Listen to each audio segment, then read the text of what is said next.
Tai aš esu Marta, visi psichologai.lt platformos projektų vadovė. Ir mūsų platforma vienija daugiau nei 100 psichologų, kurie teikia tiek konsultacijas, tiek įvairias terapijos rūšis, tiek įvairius mokymus, edukacijas. Na ir šiandien taip pat darom kažką panašaus su edukacija susijusio. Ir šiandien čia susirinkom prasmingą dieną, rugsėjo 10 yra pasaulinė savižudybių prevencijos diena. Ir šia proga nusprendėm, kad reikia pasikalbėti apie šią kartais tikrai labai sunkią ir nemalonią temą. Ir šiandien apie tai jums papasakos psichologė, lektorė, grupinių terapijų vedėja ir dar daug veiklų užsiemanti psichologė Monika Abrutienė. Tai sveiki, Monika.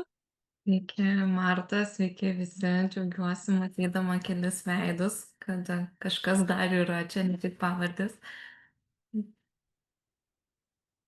Taip, tai ir man smagu, tai veidus tikrai norim matyti, bet labai prašysim visų mikrofonus laikyti išjungtus, kad netrukdytume ir kitiem klausytis šito webinaro. Ir tuomet manau, kad galim jau kaip ir pradėti. Tai aš turiu, Monika, jums tokį pirmą klausimą, kurį šiaip jau mačiau, kažkas ką tik ir uždavė mums. Tai kas apskritai yra suicidinė krizė ir kodėl svarbu apie tai kalbėti? Tai suicidinė krizė tikrai dar nereiškia, kad žmogus nori nusižudyti ar mirti. Žmogus tiesiog yra pasiekęs gyvenime tokį skausmo tašką, tokią ribą, kai nebemato išeities. Kai ta išeitis atrodo yra vienintelė, ne savižudybė, bet aš nebežinau, kaip man iš to išeiti, ar ne, kad aš nebenoriu jausti to skausmo, aš nebenoriu taip gyventi, bet nebežinau, kaip gyventi. Tai dažniausiai tie patarimai, kuriuos mes duodam, jie jau būna išbandyti. Visi žinomi būdai, kuriuos žmogus sugalvoja, jau būna išbandyti. Tai tiesiog nebėra kitos, atrodo, išeities, kito kelio, esam spausti į kampą. Tai tiesiog toks gyvenimo etapas, toks taškas ir, manau, daugybė žmonių taip pat yra iš čia esančių, yra jautę ir svarstę, kaip man čia toliau gyventi, ar čia verta, kiek aš čia dar galiu kentėti. Ir tos savižudiškos mintys aplanko daugybę žmonių ir tai jų nereikia bijoti. Jos yra visiškai normalu, nes mes esam gyvos būtybės su gyvais jausmais. Tai priimkim savižudybės tą svarstymą kaip tiesiog jausmą. Tai dar tikrai nereiškia, kad žmogus iš tikrųjų nori mirti, kad jis tikrai ruošiasi žudytis, kad jis užsiema savižalą. Tiesiog yra jau kažkoks minčių pamatas padėtas. Taip, tai ir tylėjimas, ką mes dažniausiai darom, užveria pagalbai kelią. Ir iš to žmogaus, kuris yra toj suicidinėj krizėj, nes negali kiti ar ne padėti, atliepti, galbūt ir pastebėti. Ir mūsų tylėjimas, kai matom, kad kitas kenčia, uždaro tą kelią, didina tą vienišumo jausmą. O savižudybė tikrai labai dažnai siejasi su vienišumo jausmu, kad aš esu vienas, aš toks vienintelis ir mane tai kankina vieną. Aš neturiu į ką remtis ir su kuo pasikalbėti.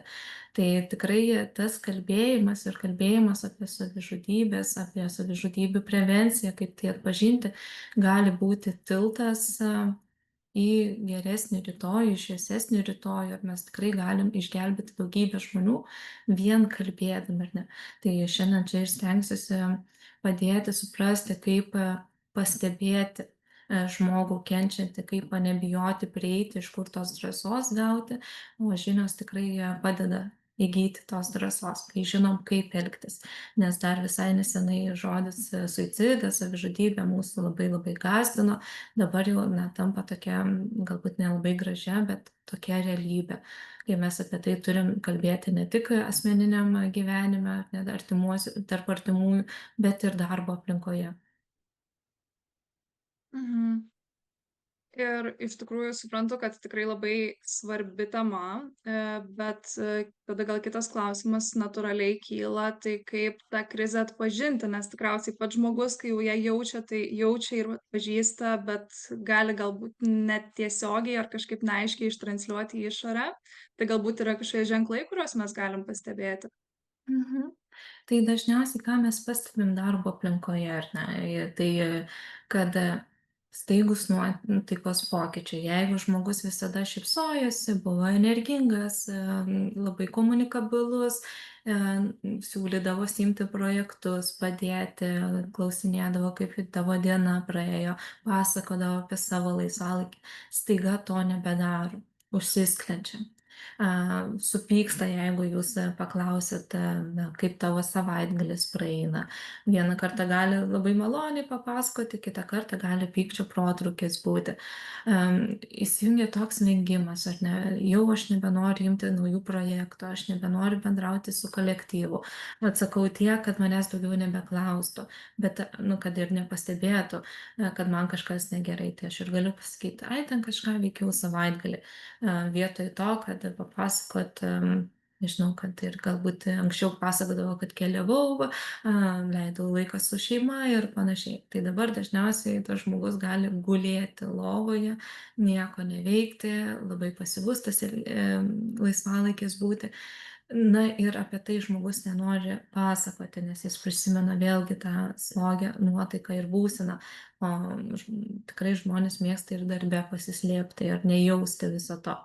Tai tie nuotaikos pokyčiai būtų, man atrodo, vienas iš pagrindinių ženklų. Ir jeigu žmogus vis dar šypsosi, vis dar yra malonus, tai nereiškia, kad jam viskas yra gerai. Aš turėjau klientę, kuri sirgo sunkia depresija ir mes labai ilgai bendravom, tai ji net ir konsultacijose apie sunkius dalykus kalbėdama šypsodavosi. Ir kai mes kalbėjom apie darbo aplinką, ar kažkas pastebi jos elgesio pokyčius, nes jis buvo labai komunikabili ir dabar labai labai tyli tapo. Nu, tai kažkas kažką pastebi, bet aš sakau, na, tiesiog pavargus. Tai pavargęs jausmas tikrai gali būti ir tas nuovargis gali būti didžiulis, nes kai yra suicidinė krizė, suprastėja ir miego kokybė. Pradedam labai prastai miegoti, tas miegas būna negilus, nekokybiškas, dažnai prabudinėjam, gali sapnuotis labai daug košmarų, ar ne, tiesiog labai labai neramus miegas, kilti daug minčių naktį, dėl ko sunku užmigti laiku. Ir tai na, sukelia didžiulį nuovargį ir diskomfortą. Ir turbūt nereikia nei suicidinės krizės, kad matytume, kada žmogus pavargo, kažkoks sunkesnis gyvenimo etapas, nes miegas tikrai atsispindi ir mūsų veide, ir būsenoje, ir kūne. Tai irgi vienas ganėtinai žymus požymis būtų. Tai kas dar galėtų būti, kad pradeda žmogus kalbėti apie gyvenimo prasme. Galbūt dar nekalba, kad aš norėčiau numirti, kokia čia prasmė gyventi, bet kelia klausimus. Kodėl aš čia esu? Ką aš čia dar veikiu? Man taip viskas nusibodo, taip neįdomu, viskas tas pats per tą patį. Kai kalbam apie ateitį, ką mes norėtume nuveikti, ką galbūt karjerą darbo aplinkoje kalbam, sako, man jau nebesvarbu. Ai, nu, pagyvensim, pamatysim. Nesileidžia ar ne į ateities kalbas. Bet galim jau pasiekti ir tokį tašką, kai kalba žmogus, kad man nesvarbu, kas čia nutiks, nesvarbu, ta įmonė bankrutuos, nebankrutuos, ai, koks čia skirtumas, nesvarbu, aš ten pateksiu į avariją vykstant namo, ar nekalbam, dabar eismas intensyvus, rugsėjais visi grįžta į mokyklas, į darželius ir piktinamės, tarkim, eismu, kiek daug agresyvių vairuotojų, kiek daug avarijų. Man tas pats, tegul puola ten į mane ir ką. Ir kas iš to, nieko, kas čia nutiks, ar ne, kalbam apie karą, tai sako, nu, ir ateis, nušaus, baigsis kančios ir kas čia tokio, nieko, tik palengvės, ar ne. Tarsi ir neužsimena apie mirties poreikį, apie, na, savižudiškas mintis, bet jau mes galime suprasti, ar ne, kad kažkas ne taip vyksta. Tai tikrai nebijokite drąsiai ir tikslintis. Mitybos įpročiai, ar ne? Mes darbe praleidžiam po 8, 12 valandų, tai tikrai ir pietaujam dažnai kartu ir matom, kaip žmogus valgo, ką valgo, kokie jo įpročiai yra. Jeigu anksčiau žmogus turėjęs labai sveikus įpročius, pradeda staiga valgyti, na, greitą maistą, nesveiką, tai gali irgi signalizuoti, kad kažkas to žmogaus gyvenime vyksta ne taip. Taip pat jeigu pradeda iš viso nevalgyti. Ir čia būna dažnai labai lengva pasislėpti. Neturiu laiko. Turiu čia daug projektų, daug darbo, neturiu laiko kada pavalgyti. Ir galbūt tai tiesa yra vieną dieną, 2 dienas, karts nuo karto, bet nepastovi. Matom ar ne ir svorio pokyčius, jeigu staiga svoris pradeda staigiai kristi arba labai staigiai užauga, tai irgi simbolizuoja, kad kažkas to žmogaus gyvenime vyksta ne taip.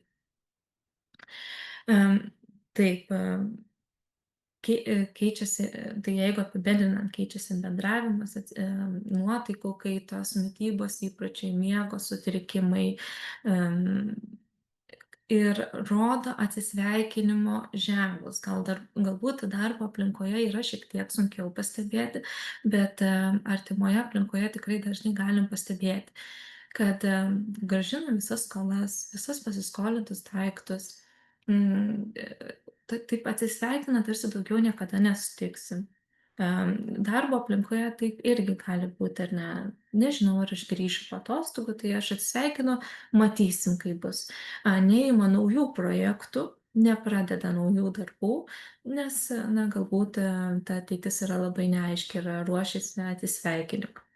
Kas dar šitoj vietoj labai svarbu dėl nuotaikų, tai jeigu žmogus visada jau yra slogios nuotaikos ir staiga pakyla ta nuotaika ir yra atsisveikinimo ženklų, arba buvo labai dažnai kalbama apie tokias mirties temas, turėtume priešingai nesidžiaugti, ką mes dažniausiai darom, kad o pagerėjo žmogui, o sunerimti.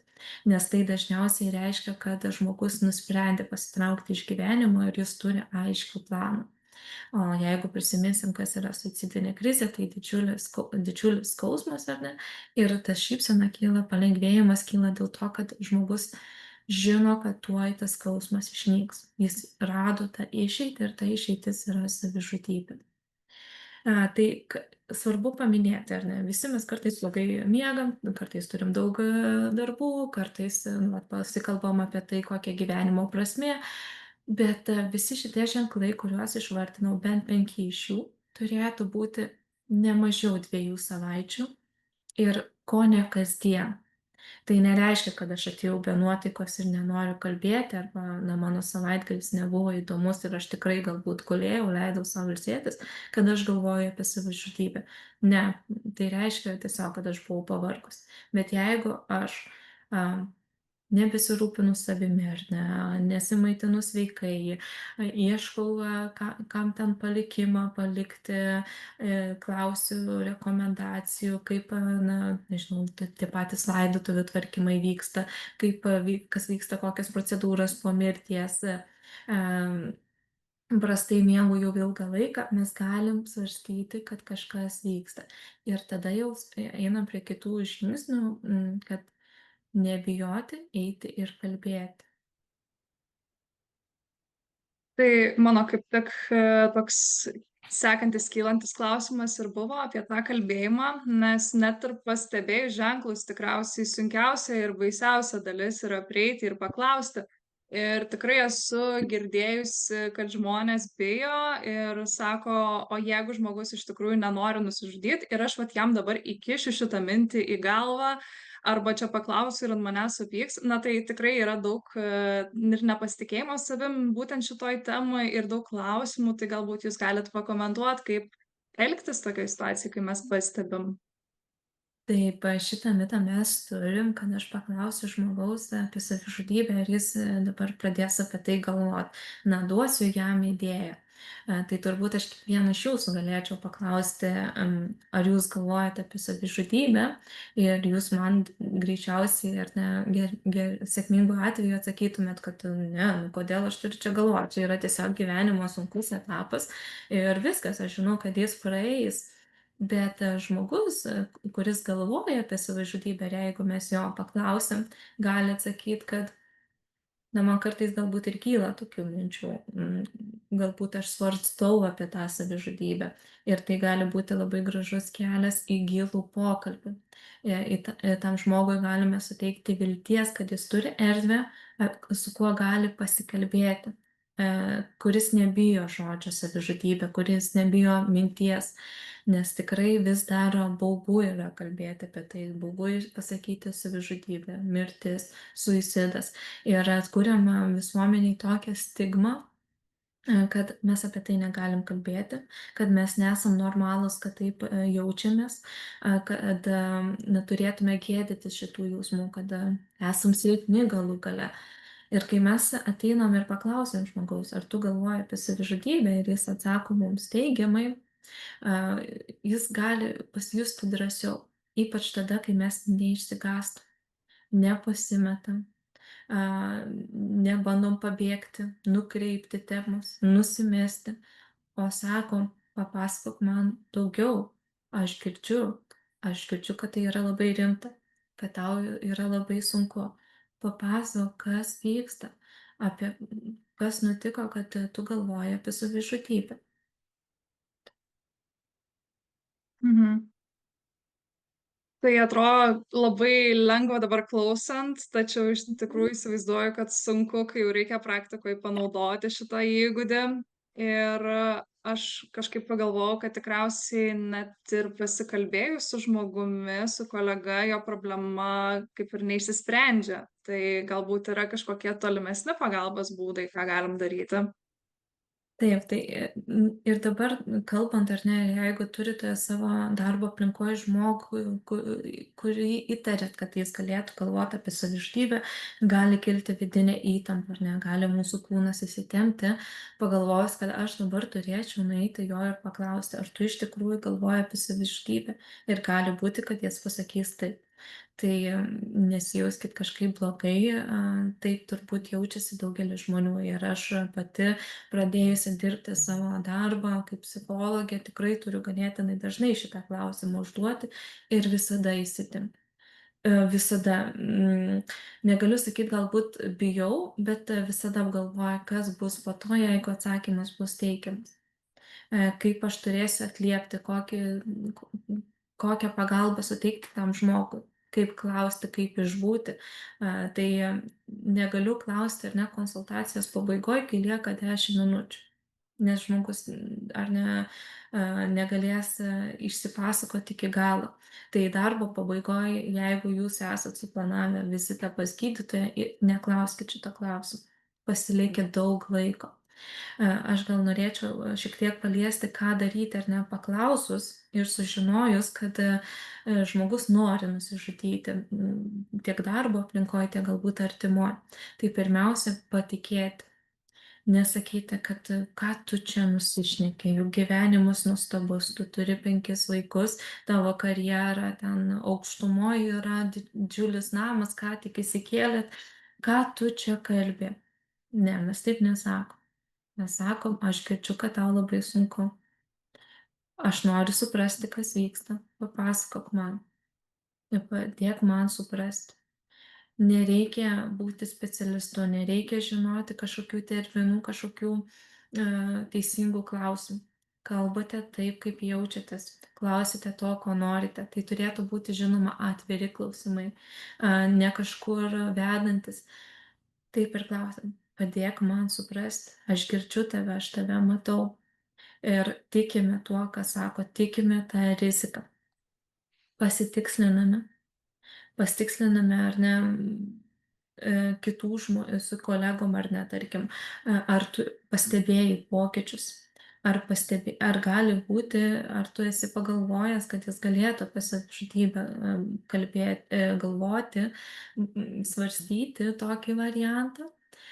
Pasikalbėti su artimaisiais, su draugais, jeigu turim tokią galimybę, su aplinka. Ar ir kitiems panašu, kad žmogus staiga pasikeitė, kad gali būti savižudybės rizika. Į tai turim žiūrėti labai rimtai. nesakyti, nebandyti guosti, kad ir tai praeis, tai tik laikina, viskas bus gerai. Mes tokių dalykų nežadame, mes neprisiemame atsakomybę už žmogaus ateitį. Mes esame tiesiog parama, mes būname šalia, bet mes neišgelbėsim žmogaus, kuris nenori būti išgelbėtas. Tai nenuvertinam tų jausmų, ar ne, kad to niekada nebus, jis niekada neišdrįstų, jis visada gi su nuotaika, visada visur jo pilna. Tai kiekvienas žmogus mes galim atsidurti suicidiniai krizei, kai prisiemam labai labai daug atsakomybių, kai labai daug naštos būna ant mūsų pečių, kai dirbam labai empatišką darbą ir esame labai labai jautrus ir empatiški, kai norime visiems padėti ir išgelbėti. Kartais būna tiesiog per daug. Mes nesame nei vienas apsaugotas nuo šitos rizikos ar ne, nuo šito nuovargio. Ir pavargti yra visiškai normalu. Būname ramūs, nepradedame panikuoti.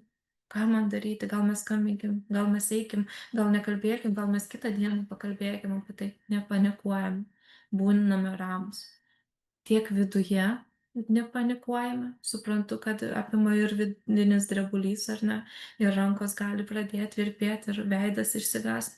Stengiamės būti ramūs ir nekelti žmogui, kuris yra suicidiniai kriziai, dar didesnio nerimo.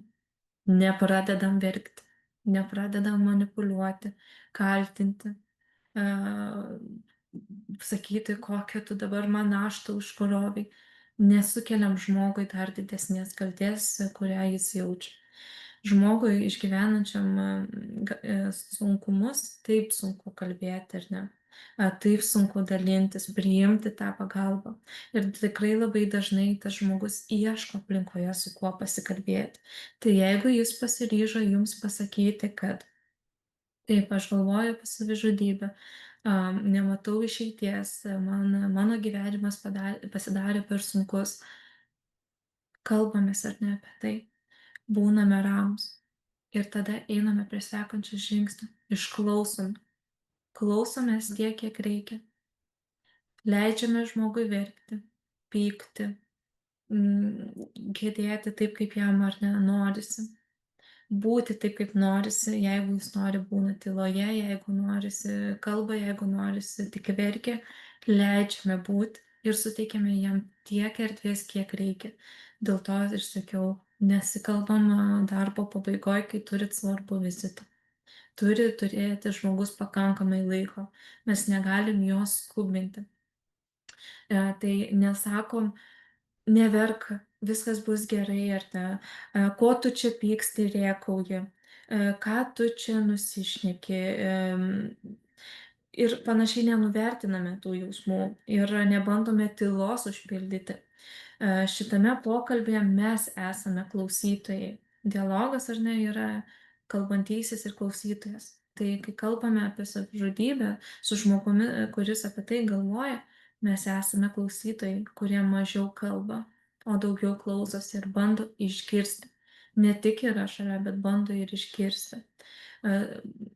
Skatiname, ar ne, išsikalbėti, papasakok daugiau, apie ką tai yra. Kalbame tiek apie jausmus, ką tu jauti, ką tu dažniausiai išgyveni, kokios tos mintis, paaiškink man, ar ne, mes turim nustatyti ir tą riziką, ar tai yra vis dar minčių lygyje, ar yra aiškus planas, ar yra savižalos. Ir šalia rodome supratingumą, kad aš suprantu, kaip tu jauties, aš bandau suprasti, ar ne, aš įsivaizduoju, kad tai labai sunku, kad tu išgyveni tikrai labai sudėtingą laikotarpį, bandome atliepti, rodome rūpestį, nesusirūpinimą ir galiausiai ieškome pagalbos. Tai kai mes pradedame panikuoti, ką darome? Ieškome, atidarom visi psichologą ir pradedam skaityti psichologo aprašymus, nuotraukas, žiūrėti ir sakyti, žiūrėk, gal tau tas tinka, gal tas, ir čia tas su tuo dirba ir tas. Taip nedarom. Mes esame tik pagalba, tik parama. bet visų problemų žmogaus neišspręsi. Tai kai žmogus yra savižudybės rizikoje, jis ir taip jaučiasi labai beviltiškai. Tas beviltiškumo jausmas būna tikrai labai labai didelis. Ir kai mes pradedame viską už jį daryti, tas jausmas tiesiog dar padidėja. Kad aš pats net pagalbos nesugebu susirasti, pats net negaliu išsirinkti ir panašiai. Tai mes sakom, kaip aš tau galėčiau padėti. E, ar ką tu bandei ar ne, kas tau būtų paprasčiau kreiptis pas psichologą, vykti pas šeimos gydytoją, galbūt užsidaryti į stacionarą, vykti į krizių centrą. E, Kuo aš tau galėčiau padėti? Mes ir klausiam žmogaus, ar ne? Visi esam labai skirtingi. Čia, ar ne, užsiregistravo apie 200 žmonių, ar ne? Tai visi mes 200 žmonių esam labai labai skirtingi ir toje situacijoje poreikis bus labai skirtingas. Vienas sakys, aš tiesiog esu labai dėkingas, kad tu su manim pasikalbėjai ir mane išklausėjai. Kitas sakytų, aš norėčiau, kad tu mane palydėtum pas psichologą. Norėčiau, kad padėtum surasti, nukreiptum, galbūt pasidalintum panašiom istorijom ir įkvėptum, suteiktum vilties. Tai klausiam žmogaus, nespėliojam, nebandom per save perleisti. Klausiam, kuo aš tau galiu padėti. Ir sako žmogus, aš norėčiau galbūt apsilankyti pas psichologą, nes to dar neišbandžiau.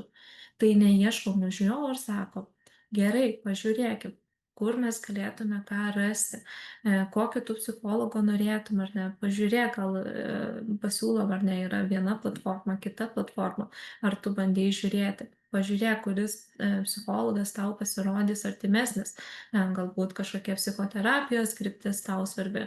Rinkis, aš būsiu šalia. Tai mes nebandome išgelbėti, mes būname šalia, atliepiame tą žmogų, bandome suprasti, palaikome. Ir visi šitie etapai, ką mes darom ar ne, žingsniai, ir rodo žmogui, siunčia žinutę, kad tu esi ne vienas, kad aš esu čia ir aš esu pasiruošęs padėti. Kai turime labai artimoje aplinkoje bandymų nusižudyti, minčių ar ne, tos rizikos, ir darbo aplinkoje artimas kolega irgi galvoja atvirai, kalba apie savižudybę, nepamirškite ir savimi pasirūpinti. Nepamirškite, kad jeigu norite kitam padėti, turite pirmiausia padėti sau. Tai turite rasti savo resursą. Galbūt ar ne, po to pokalbio su kažkuo dar pasikalbėti. Kiekvienas emocinės pagalbos linijos žmogus, kuris ten savanoris atsiliepia jums, kai jūs skambinat, turi savo savanorį, kuris po to išklauso. Tai mes turim turėti žmogų, kur išsiventiliuoti, nes apie suicidą, apie mirtį, apie riziką mirties, suicido labai sudėtinga kalbėti ir tai reikalauja tikrai didelio ir psichologinio atsparumo, ir emocinio pasirengimo. Tai nepamirškite ir savim pasirūpinti. Jeigu neturit su kuo pasikalbėti, kreiptis irgi į psichologą, kalbėtis ten ir apie šitą situaciją, kaip jūs galėtumėt padėti, bet ir apie tai, kaip jūs jaučiatės būnant toje situacijoje. Mhm.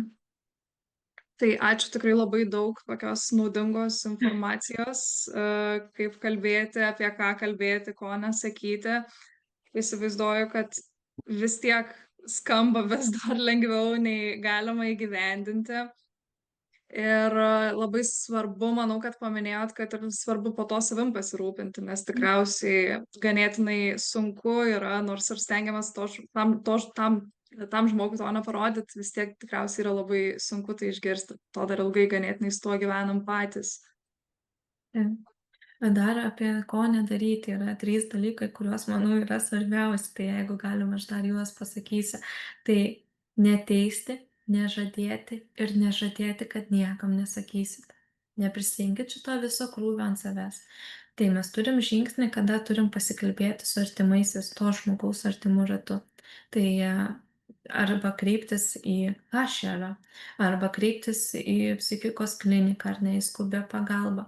mes negalim prisiimti tokios atsakomybės, kad niekam nesakysim. O tie žmonės tikrai ar ne sako, pažadėk, kad niekam nesakysi, kad tai bus mūsų paslaptis. Aš tikrai nieko nedarysiu, bet tu niekam nesakyk. Mes tokių dalykų negalim pažadėti. Mhm. Ir man tada galbūt dar toks klausimas kyla, kiek galbūt įkyriai reikėtų klausti žmogaus apie savižudybę, nes tikrai, manau, būna atvejų, kai akivaizdžiai matom, kad kažkas yra negerai, paklausiam ir žmogus sako, ne, ne, ne, viskas gerai, bet kažkaip palikti lyg ir neramu žmogų, tai vat klausimas tada kyla. Taip, tai labai paprastai, kaip ir su draugu, kuris sako, kad viskas gerai, bet matot, kad ne viskas gerai. Rodyti rūpestį ir suteikti erdvės.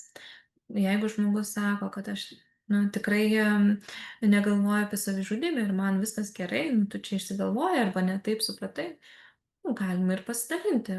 Man tai pasirodė, suneramino mane, tai aš noriu, kad tau būtų viskas gerai ar ne. Ir noriu, kad tu žinotum, kad jeigu tau kiltų tokių minčių arba jaustum, kad turi sudėtingų jausmų, kažkokių sunkumų gyvenime, tai tu visada gali su manim pasikalbėti apie tai. Tai duodam tos erdvės, nebandom jo įtikinti, kad jis galvoja apie savižudybę, nebandom įrodyti savo teisumą. Bet sakom, aš esu šalia ir aš esu pasiruošęs išklausyti, būti, kai tau reikės. Tai tik duok man ženklą ir aš esu pasirengęs būti kartu. Mhm. Tai pakalbėjom apie tai, kaip reikėtų kalbėtis, taip ten ko daryti, ko nedaryti ir taip toliau, kaip išklausyti, bet taip pat kalbėjom ir apie tą pabaigą, kad nereikėtų ten turėti kažko susiplanavus po to, kad tu galėtum skirti laiko, kiek reikia. Taip pat kalbėjom apie tą nežadėjimą, kad niekam nesakysim.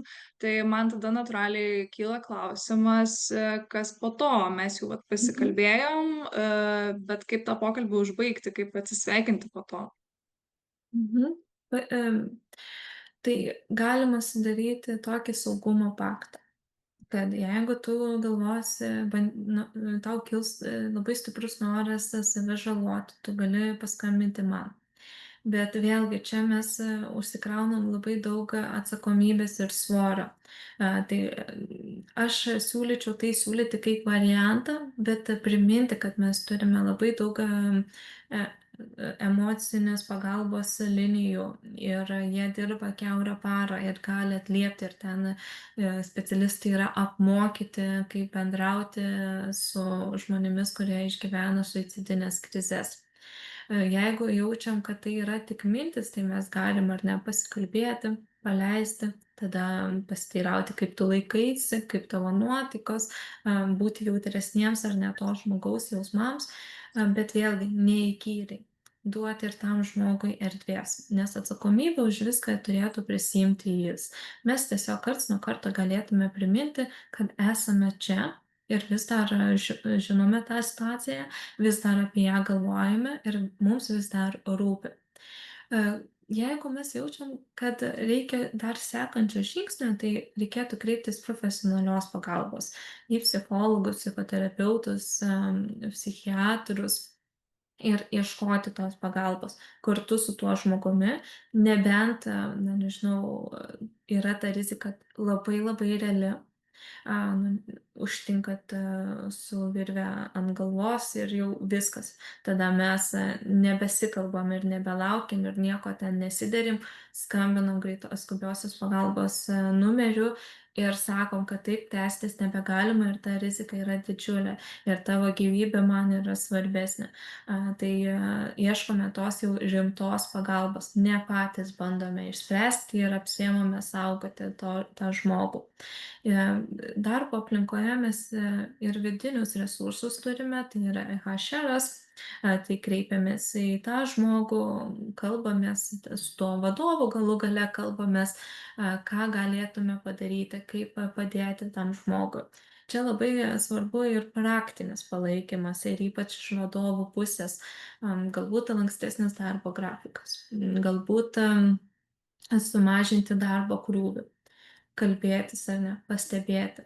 Nes yra turim tokią darbo aplinką, kurioje kolega pastebi, kad man negerai, ateina kalbėtis, rūpinasi, klausia. Vadovas irgi atsižvelgia į mano emocinę būseną, nes depresijos epizode tikrai yra labai sudėtinga dirbti ir kokybiškai dirbti sudėtinga, nes ir dėmesys sutrinka. Sako, aš matau, kad tu esi labai pavargęs, kad tau yra sudėtingas etapas. Galbūt mes galėtume peržvelgti tavo darbo krūvį ir sumažinti, ar ne. Tai siunčia mums žinutę, kad aš galiu kalbėti apie tai, kas vyksta šiuo metu, kad manim gali pasirūpinti, kad mane mato, kad aš esu čia svarbus. Mhm. Ir jau ne pirmą kartą šitam vebinare dar nuskamba ir žodis depresija. Tai, manau, gal irgi toks visai svarbus klausimas yra, ar depresija lygus savižudybės rizika ir atvirkščiai, ar būtinai savižudybės rizika yra lygu depresija? Ne, lygybės ženklo mes čia negalime dėti, nes ne visi depresija sergantys žmonės žudosi ir ne visi nusižudę sirgo depresija. Tai e, kartais būna, kad savižudybė vyksta iš impulso, ne visada tai būna ilgai apgalvotas ar ne procesas. Ką svarbu iš tikrųjų pažymėti, kai dabar pasakiau žodį procesas, kad savižudybė yra procesas. Tai iš tikrųjų yra ilgai trunkantis. Taip, būna tų impulsyvių ar ne kažkokių kivirčų ir mums tai atrodo pasaulio pabaiga ir vienintelė išeitis nusižudyti. Bet dažniausiai tai būna ilgai trunkantis procesas. Dėl to labai sunku įvardinti, kas buvo tas paskutinis lašas. Įkritęs į stiklinę, kur prabėgo tas vanduo. Tai nereikėtų niekada ir savęs kaltinti, kad aš susipykau su tuo žmogumi ir jis po to nusižudė, kad aš esu dėl to kaltas. Nes dažniausiai tas procesas jau būna prasidėjęs ir tas jausmas beviltiškumo, nerimo, nusivylimo, vienišumo jau būna ten. Ir tas ginčas tikrai nebūna ta priežastis nusižudyti. Mhm. A, taip, supratau. Tai vienu žodžiu, jeigu ten žmogus pasisako, kad turi depresiją, nereikia mums iškart labai pradėti. Reikia susirūpinti, bet nereikia iškart labai pradėti jaudintis ir jau klausti tikriausiai tokių dalykų. Ir tada dabar matau, kad susilaukėm dar tokio vieno klausimo, kuris ir man visai kilo. Tai jeigu, tarkim, man kaip darbuotojui kyla minčių apie savižudybę, ar aš galiu sau kaip nors padėti, pavyzdžiui, ypač tokiu atveju, jeigu mano artimiausi žmonės arba arčiausiai esantis yra kolegos. Taip, mes galime pasidalinti su artimiausiais, tai kolegom ar ne šiuo atveju, tomis mintimis, kad aš pasiekiau tokį tašką, kad nebematau išeities, kad man vis dažniau kyla mintis apie savižudybę, apie gyvenimo prasmę, nes tų minčių mes dažniausiai nekontroliuojam, jos tiesiog atsiranda. Tai pamėginti ir pasidalinti. Pradžioje minėjau, kad tas žmogus dažniausiai jau ieško aplinkoje žmogaus, su kuriuo galėtų pasikalbėti apie tai. Na, kuris galbūt atrodo artimesnis, kuris galbūt suprastų, atlieptų. Tai mes būnam jau pastebėję tą žmogų, jau atpažinę, kad jis galėtų neišsigąsti. Mes nereikia ateiti ir sakyti, jeigu taip nesinori, nedrąsu yra, kad aš noriu nusižudyti. Galima sakyti, man šiuo gyvenimo periodu yra labai sudėtinga. Aš jaučiuosi labai vienišas ir neturiu su kuo pasikalbėti. Galbūt tu turėtum laisvą minutę, kitą, išgerti kavos su manim ir padėti man suprasti, pamatyti galbūt kitą pusę gyvenimo, kažkokią kitą išeitį, suprasti, kas vyksta, nes aš jau nieko nebesuprantu. Tai mes pasikalbam ar ne. Galbūt kitas žmogus turės idėjų, galbūt pasidalins tą pačią patirtimi, kurią jis irgi ar ne išgyveno tą patį, ką ir jūs tuo metu išgyvenat. Jeigu tai nepadeda, nebijoti kreiptis emocinės pagalbos linijom skambinti, nebijoti ieškoti psichologinės pagalbos, net jeigu nėra finansų. Šiuo metu turim labai daug projektų Lietuvoje, kur teikiama nemokama psichologinė pagalba. Tai nebijoti ieškoti ir kolega galėtų būti tas, kuris padėtų rasti tą pagalbą. Mm. Tai kaip suprantu, nors ir nesinori dažnai kitų apkrauti ir jaučiama ten ir daug kaltės ir taip toliau, bet jau geriau apkraukim ką nors, negu likim vieni šitoj situacijoj.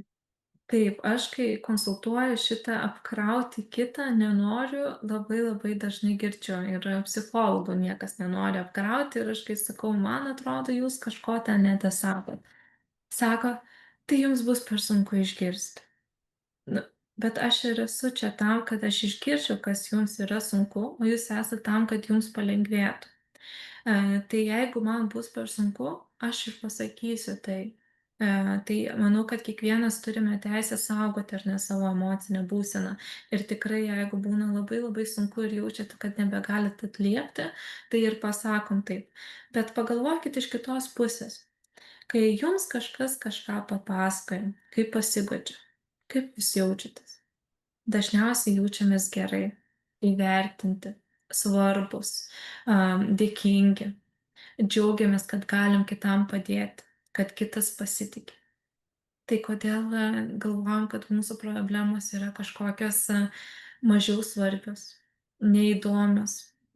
Taip, nespręskim ar ne, neinterpretuokim už kitus. Leiskim tam žmogui pasirinkti, ar jis gali būti tame pokalbėje ar negali.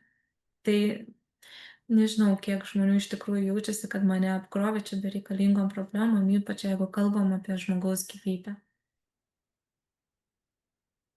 Aš irgi kažkaip iškart pagalvoju, kad man labiau yra komplimentas, kad kažkas pasitiki, ateina ir pasikalba, negu apkrovimas.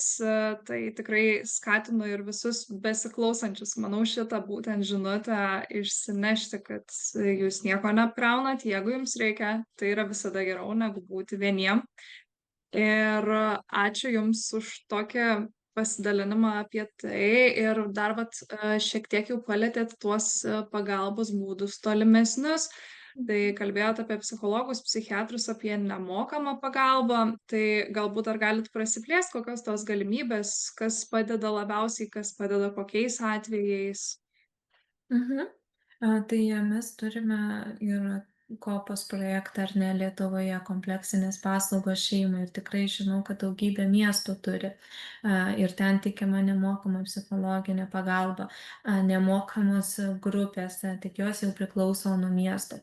Turim ir grupinės terapijas tiek žmonėms, kurie svarsto apie savižudybės, yra jau bandę nusižudyti ir turim grupės artimųjų, artimiesiems, kurių artimieji nusižudė.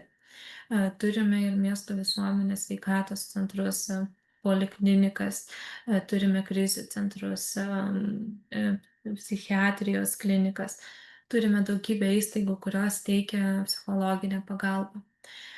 Kai kalbam jau apie įstaigas, dažnai labai būna tokia vėlgi stigma, kad bus įrašas.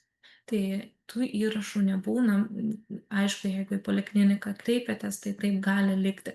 Bet labai mažai vietų, kur tai yra svarbu, kur darbdavys gali žiūrėti, ar ne, na, tai ir gali būti kažkokia kariuomenė, policija, bet tas pagalbos ieškojimas nereiškia, kad kažkas su tavimi yra negerai.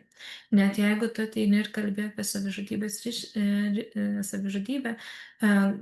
gali būti, kad, nežinau, bus nustatyta, kad tiesiog krizinis laikotarpis tavo gyvenime, lengva depresija, nereiškia, kad tu gausi būtinai diagnozę. Galbūt tiesiog, kad tie medikamentai tau šiai dienai padėtų sumažinti tą emocinį svorį, tą nerimą sumažinti. Tai reikia visų pirma nebijoti kreiptis, kalbėti, prašyti tos pagalbos. Tai turime ir grupinę terapiją, kur galime labai sėkmingai išgirsti ir kitų žmonių istorijas. Turime Labai populiaru dabar ar ne yra ir Instagrame daugybė puslapių, kur galime matyti istorijas, ieškoti tos pagalbos, skaityti visokius postų, storius, tai padėtų ar nesuprasti, kas vyksta su manimi. Tinklalaidės, knygos, kurios irgi skatina tą reflektyvumą ir augina emocinį intelektą. Iš tikrųjų, mes turime jau dabar ruoštis savo tą emocinį atsparumą. Nereikia laukti, kol atsitiks kažkokia krizė, kol ateisim iki tokio taško, kad aš jau matysiu išeiti tik savižudybę. Mes dabar jau turime rūpintis savimi, skirti savo laiko, leisti ilsėtis, kai to norime, domėtis psichologija, domėtis, kas man svarbu yra, koks yra mano resursas, kad kai bus ta krizė, galėtume sau padėti ir lengviau ją išgyventi, nes tų krizių mes kiekvienas patiriam ir kaip jau ir pradžioje minėjau, tų depresijos epizodų kiekvienas patiriam, savižudybių minčių gali kilti kiekvienam, tai mūsų neapsaugo, ar ne, bet padeda išgyventi tai. Mhm. Ir įsivaizduoju, kad tie visi šaltiniai pagalbos, juos žinoti pravartu ne tik tai sau, kad jeigu man čia bus dabar krizė ar jau buvo, bet ir žinoti, kad galėtume padėti kitiems. Tai manau, kad turėtų būt visai svarbu pasidomėti, nes kai jau ištinka tokios situacijos, tada ten bėgti ir guglinti tikriausiai ganėtinai sudėtinga. Sudėtinga, galbūt nesmagu, galbūt gėda, bet geriau negu ignoruoti ir paleisti. Tai įsivedus, kas man patiko, aš kai ruošiausi šitam seminarui, visur ten rašiau savižudybė, mirtis, kolegos, depresijos ir panašiai. Man pirmiausia, vietoj informacijos išmesdavo, kad aš su tavim viskas gerai, galbūt tau reikia pagalbos, galbūt tavo artimajam reikia pagalbos ir pagalbos linijos numerį. Tai man pasirodė tai labai svarbu, kad ta pagalba dabar jau visur yra matoma, ar ne? Mes turime daug reklamos televizijoje, internete, jaunimo linijos turi Instagramą, ar ne? Pagalbos moterims linija Instagramas, ar ne? Jie skleidžia tą žinią ir jau daugybė žmonių būna girdėję apie tai, kad yra tokia linija, kad kažkaip ten galbūt pagalbos linija, aš galiu įsivesti, pasirinkti, kas man tinka, ten vaikų, jaunimo, moterų, vyrų, senjorų ar ne, ir pasirinkti, kas man labiau artima ar ne, kas man patinka. Nes jeigu jūs esat 50 metų ir jau nebelaikot save jaunuoliu, paskambinat į jaunimo liniją, nesijaudinkit, jūs vis tiek ten išklausys ir tą pagalbą suteiks. Ir ten tas amžius mažiausiai kam rūpi. Tai turim, ar ne, galbūt šiek tiek sudėtingiau yra su nemokama pagalba, bet vėlgi, jeigu eisim į savivaldybės puslapį, jeigu eisim į kompleksinės pagalbos šeimai puslapį, tos reklamos yra ganėtinai daug, sklaidos yra, tai galbūt nepasiekia visų, bet kiekvienas mes galim tą sklaidą dalintis, ar ne, ir turėti savo Facebook'e pasidalinę kokį postą, tą lankstinuką apie tai, kur tos pagalbos ieškoti. Mhm. Supratau, Monika, tai ačiū Jums už pasidalinimą. Ar dar turit kažkokios informacijos, nes aš jau tiek visko priklausinėjau, kad net nebežinau. Man norisi akcentuoti galbūt, kad nebijokite ir nebijokite nueiti ir paklausti, pasitikslinti, nes dar kartą noriu pasikartoti, kad tai gali būti tiltas tiesiog į tą gilų pokalbį, tiltas į išsigelbėjimą, vien jūsų paklausimas, kaip tu jautiesi, kas dabar vyksta tavo gyvenime, gal tu nori apie tai pasikalbėti. Mes galim išgelbėti žmogaus gyvybę. Mes kiekvienas žmogus galim būti prevencija. Nereikia turėti kažkokio išsilavinimo, kažkokių ten specialių žinių. Kalbame iš savo jausmų, iš tai, kaip jaučiamės, ar ne iš to, ką patys galbūt norėtume girdėti. Ir nepatarinėjame. Nes į tą beviltiškumo stadiją ateiname jau viską išbandę. Tai kol mūsų neprašo patarimo tiek suicidinės krizės atveju, tiek apskritai gyvenime, nepatarinėjame, nes patarimas dažniausiai tik atstumia, o ne padeda. Ačiū, Monika. Aš irgi išsinešiau žinutę, kad svarbu yra apie tai kalbėti, svarbu yra neignoruoti, galbūt perlipti šiek tiek per save ir ištarti tą žodį savižudybė, paklausti. Ir manau, kad ir visi turėtų išsinešti šitą žinutę. Ir antrą žinutę, kurią išsinešiau, tai kad mes nieko neapkraunam, jeigu mums reikia pagalbos. Taip, labai teisingai. Visi psichologai.lt padedame jaustis geriau.